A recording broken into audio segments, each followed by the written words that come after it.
ರಂಜಾನ್ ಈದ್ ಉಲ್ ಫಿತರದ ಹಬ್ಬದ ಶುಭಾಶಯಗಳು. SY ಮೇಟಿ ಶಾಸಕರ ವತಿಯಿಂದ ಸಹ ಎಲ್ಲ ಮುಸ್ಲಿಂ ಬಾಂಧವರಿಗೆ ರಂಜಾನ್ ಹಬ್ಬದ ಈದ್ ಉಲ್ ಫಿತರದ ಶುಭಾಶಯಗಳನ್ನು ಕೋರಿರುತ್ತಾರೆ. ತಾವು ಸ್ವೀಕರಿಸಬೇಕೆಂದು ತಮ್ಮಲ್ಲಿ ವಿನಂತಿ. ನಾಡಿನ ಸಮಸ್ತ ಜನತೆಗೆ ಪವಿತ್ರ ಹಬ್ಬದ ರಂಜಾನ್ ಹಬ್ಬದ ಹಾರ್ದಿಕ ಶುಭಾಶಯಗಳನ್ನು ಹೇಳಕ್ಕೆ ಇಚ್ಛೆ ಪಡ್ತೀನಿ. ಇವತ್ತಿನ ದಿನ ಶಾಂತಿ, ಸಮಾಧಾನ, ಅಭಿವೃದ್ಧಿಯ ಸಂಕೇತವಾಗಲಿ ಅಂತ ಹೇಳಿ ಆ ಭಗವಂತನಲ್ಲಿ ಪ್ರಾರ್ಥಿಸುತ್ತಾ, ಭಾರತದಲ್ಲಿ ಹಿಂದೂ ಮುಸ್ಲಿಂ ಬಾಂಧವರು ಭ್ರಾತೃತ್ವ ವಹಿಸ್ಲಿ, ಹಿಂದೂ ಮುಸ್ಲಿಂ ಎಲ್ಲರೂ ಒಂದೇ ತಾಯಿ ಮಕ್ಕಳಂತೆ ಬಾಳಲ್ಲ ಅಂತ ಹೇಳಿ ಈ ಮೂಲಕ ಹೇಳ ಇಚ್ಛೆ ಪಡ್ತೀನಿ. ಭಾರತ ಇದು ಸರ್ವ ಜನಾಂಗದ ಶಾಂತಿಯ ತೋಟ ಅಂತ ಹೇಳಿ ತಪ್ಪಾಗಲಿಕ್ಕಿಲ್ಲ. ಇತಿಹಾಸದಿಂದ ನೋಡಿದ್ರು ಕೂಡ ಸಾಕಷ್ಟು ಮುಸ್ಲಿಂ ಮುಖಂಡರು ನಮ್ಮ ಭಾರತದ ಸ್ವಾತಂತ್ರ್ಯಕ್ಕೋಸ್ಕರ ತಮ್ಮ ಜೀವನವನ್ನು ಕೊಟ್ಟಿದೆ ಅಂತ ಹೇಳಿ ತಪ್ಪಾಗಲಿಕ್ಕಿಲ್ಲ. ಇವತ್ತಿನ ಈ ಪವಿತ್ರ ರಂಜಾನ್ ಹಬ್ಬ ಸುಮಾರು 30 ದಿನಗಳ ಕಾಲ ಆ ಭಗವಂತನಿಗಾಗಿ ಏನು ಉಪವಾಸ ಕೈಗೊಂಡು ಇವತ್ತು ಕೊನೆಯ ದಿನ ರಂಜಾನ್ ಅನ್ನು ಆಚರಿಸ್ತಾರ. ಎಲ್ಲ ನಮ್ಮ ಮುಸ್ಲಿಂ ಹಿರಿಯರು ಆಗಿರ್ಬೋದು, ಸಹೋದರಾಗಿರ್ಬೋದು, ಅವರ ಜೀವನದಲ್ಲಿ ಸುಖ ಸಮೃದ್ಧಿಯನ್ನು ಆ ಭಗವಂತನ ದಯಪಾಲಿಸಲಿ. ಅವರ ಉದ್ಯೋಗದಲ್ಲಿ ಹೆಚ್ಚೆಚ್ಚು ಅಭಿವೃದ್ಧಿ ಆಗಲಿ ಅಂತ ಹೇಳಿ ಈ ಮೂಲಕ ಹೇಳುತ್ತಾ ಮತ್ತೊಮ್ಮೆ ನಾಡಿನ ಸಮಸ್ತ ಜನತೆಗೆ ಪವಿತ್ರ ರಂಜಾನ್ ಹಬ್ಬದ ಹಾರ್ದಿಕ ಶುಭಾಶಯಗಳನ್ನು ಹೇಳ್ತೀನಿ. ನಮಸ್ಕಾರ. ಬ್ಲಾಕ್ ಬೆಲ್ಟ್ ಬಗ್ಗೆ ಬಗ್ಗೆ ನಾ ಹೇಳಿನ ಸರ್ ಅವರು ಸಂತೋಷ್ ಅವ್ರು ಏನಾಗಿತ್ತು ಆಯ್ತಾ ಅವ್ರ ಹೇಳಿ.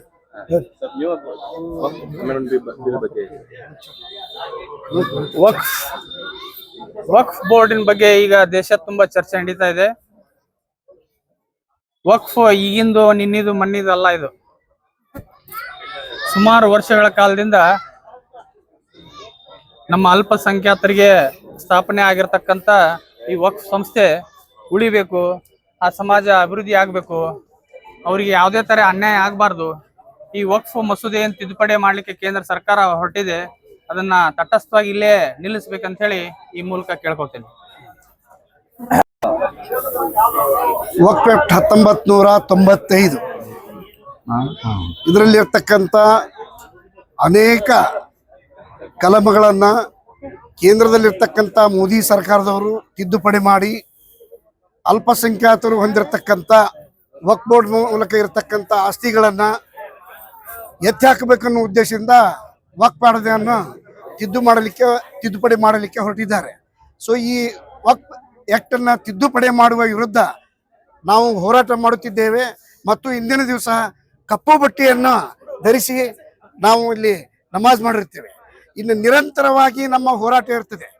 ವಕ್ಫ್ ಆಕ್ಟ್ ಅನ್ನ ತಿದ್ದುಪಡಿ ಮಾಡ್ತಾ ಇದ್ರೆ ಅದನ್ನ ತಿದ್ದುಪಡಿಯನ್ನ ತಪ್ಪಿಸುವವರೆಗೂ ಕೂಡ ನಾವು ಹೋರಾಟವನ್ನ ಮಾಡ್ತೇವೆ ಅಂತ ಹೇಳಿ ಇವತ್ತಿನ ದಿವಸ ನಾನು ಇಡೀ ನಾಡಿನ ಜಗತ್ತಿಗೆ ರಂಜಾನ್ ಹಬ್ಬದ ಶುಭಾಶಯಗಳನ್ನು ಕೋರುತ್ತಾ ನನ್ನ ಎರಡು ಮಾತು. ನಾಡಿನ ಸಮಸ್ತ ಜನತೆಗೆ ರಂಜಾನ್ ಹಬ್ಬದ ಹಾರ್ದಿಕ ಶುಭಾಶಯಗಳನ್ನ ಈ ಮೂಲಕ ಅಂಜುಮನ್ ರಿಫಾಯ್ ಆಮ್ ಬಾಗಲಕೋಟ್ ವತಿಯಿಂದ ನಾಡಿನ ಸಮಸ್ತ ಜನರಿಗೆ ರಂಜಾನ್ ಹಬ್ಬದ ಶುಭಾಶಯಗಳನ್ನ ಕೋರುತ್ತೇವೆ. ಇಂದು ಬಾಗಲಕೋಟ್ ಜಿಲ್ಲೆಯ ಕೇಂದ್ರ ಸ್ಥಳದಲ್ಲಿ ಪ್ರತಿಷ್ಠಿತ ಶಿಕ್ಷಣ ಸಂಸ್ಥೆ ಅಂಜುಮನ್ ರಿಫಾಯ್ ಆಮ್ ವತಿಯಿಂದ ಹಬ್ಬದ ನಮಾಜದ ವ್ಯವಸ್ಥೆಯನ್ನ ವ್ಯವಸ್ಥಿತವಾಗಿ ಮಾಡಿ ಇಡೀ ಬಾಗಲಕೋಟ್ ಜನತೆ ಇವತ್ತು ಈದ್ಗಾ ಮೈದಾನದಲ್ಲಿ ರಂಜಾನ್ ಹಬ್ಬದ ನಮಾಜನ್ನ ಅರ್ಪಿಸಿದ್ದೇವೆ. ಈ ರಂಜಾನ್ ಹಬ್ಬ ದೇಶದ ಶಾಂತಿ ಸಮೃದ್ಧಿಯ ಜೊತೆಗೆ ದೇಶದಲ್ಲಿ ಭಾತೃತ್ವವನ್ನ ಸ್ಥಾಪಿಸಲಿ ಅಂತಕ್ಕಂಥ ಪ್ರಾರ್ಥನೆಯನ್ನ ದೇವರಲ್ಲಿ ಮಾಡಿರುತ್ತೇವೆ. ಈ ಸಂದರ್ಭದಲ್ಲಿ ಮುಖ್ಯವಾಗಿ ನಾವೆಲ್ಲ ಮುಸ್ಲಿಂ ಬಾಂಧವರು ಇಡೀ ಭಾರತ ದೇಶದಲ್ಲಿ ಇವತ್ತು ನಾವು ನಮ್ಮ ಬಲಗೈಗೆ ಕಪ್ಪು ಬಟ್ಟೆಯನ್ನ ಧರಿಸಿ ಕೇಂದ್ರ ಸರ್ಕಾರದ 2024ರ ಈ ವಕ್ಫ್ ತಿದ್ದುಪಡಿ ಮಂಡನೆಯನ್ನ ಪ್ರಬಲವಾಗಿ ವಿರೋಧಿಸುತ್ತೇವೆ ಅಂತಕ್ಕಂಥ ಮಾತನ್ನ ಈ ಸಂದರ್ಭದಲ್ಲಿ ಹೇಳಲಿಕ್ಕೆ ಇಷ್ಟಪಡ್ತೇನೆ. ಕೇಂದ್ರ ಸರ್ಕಾರ ಈ ವಕ್ಫ್ ಕಾಯ್ದೆಯನ್ನ ಜಾರಿಗೆ ತಂದಿರುವುದು ಇವರ ಹುನ್ನಾರ ಏನಪ್ಪಾ ಅಂತಂದ್ರೆ ಈ ಕೋಟಿ ಕೋಟಿ ಆಸ್ತಿಯನ್ನ ಹೊಂದಿದಂತ ಈ ವಕ್ಫ್ ಸಂಸ್ಥೆಯ ಆಸ್ತಿಯನ್ನ ನುಂಗು ಹಾಕುವಂತ ಒಂದು ಪ್ರಯತ್ನವನ್ನ ಈ ಕೇಂದ್ರ ಸರ್ಕಾರ ಮಾಡ್ಲಿಕ್ಕೆ ಪ್ರಯತ್ನ ಮಾಡ್ತಾ ಇದೆ. ನಾವು ಈ ಸಂದರ್ಭದಲ್ಲಿ ಅದನ್ನ ಪ್ರಬಲವಾಗಿ ವಿರೋಧಿಸುತ್ತೇವೆ ಅಂತಕ್ಕಂಥ ಮಾತನ್ನ ಇಲ್ಲಿ ಹೇಳುತ್ತೇವೆ. ಇದೇ ವಿಷಯವಾಗಿ ನಾನು ಮತ್ತೊಮ್ಮೆ ಇಡೀ ಬಾಗಲಕೋಟ್ ಜನತೆಗೆ ರಂಜಾನ್ ಹಬ್ಬದ ಶುಭಾಶಯಗಳನ್ನ ಕೋರುತ್ತೇನೆ.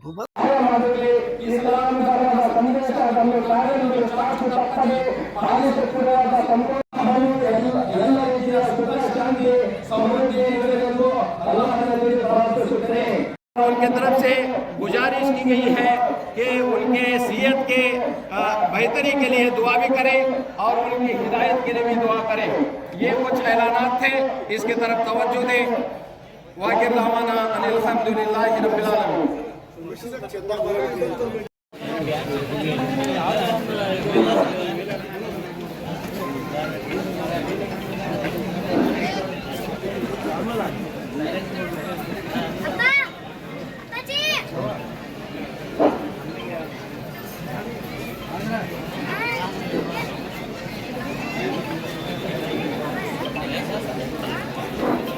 उनके हक में भी आप ज्यादा से ज्यादा माली ताउन करें और एक दफा तमाम नौजवान से गुजारिश की जाती है कि जल्द से जल्द रोजगार में है, क्योंकि काफी वक्त हो रहा है, भूख का बड़ी भूख तेजी से भूख कर रही है। इसलिए आपसे गुजारिश की जाती है कि जल्द से जल्द जो अव्वल आए उनको जन्नत में न दे, तकलीफ न दे, जल्द से जल्द आकर के अपनी जगह संभाल ले।